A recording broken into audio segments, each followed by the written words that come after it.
সিজদায় পড়ে আল্লাহরে বলবেন, আল্লাহ এই পৃথিবীতে আমি ছাড়া তোমার গোলামের অভাব নাই, কিন্তু তুমি ছাড়া আমার দ্বিতীয় কোনো রব নাই।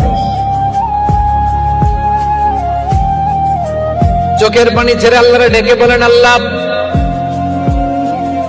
এই জমিনে আমি ছাড়া তোমার গোলামের কোনো অভাব নাই, কিন্তু তুমি ছাড়া দ্বিতীয় কোনো রব আমার নাই, তুমি ছাড়া দ্বিতীয় কোনো জায়গায় যাওয়ার সুযোগ আমার নাই। চোখের পানি ছেড়ে আল্লাহরে বলেন, আল্লাহ কোরআনে তুমি শিখিয়েছো ফরিয়াদীদেরকে কেউ যদি চায় ওই ফরিয়াদীদেরকে বারণ করা যায় না, তুমি কেমন করে এই অভাগা ফরিয়াদীকে আজকে ফিরিয়ে দিবা। চোখের পানি ছেড়ে আল্লাহর কাছে চা, সব তিনি দিয়ে দিতে পারেন। চিল্লায় বলেন ঠিক কিনা? গোটা বিশ্বের সবাই আমাদের যার যা লাগবে সব যদি আল্লাহর কাছে চাই, আল্লাহ যদি সবাইকে সবকিছু দিয়ে দেয়, আল্লাহ বলে আমার ক্ষমতার 1 ইঞ্চিও কমবে না। চিল্লায় বলেন ঠিক কিনা?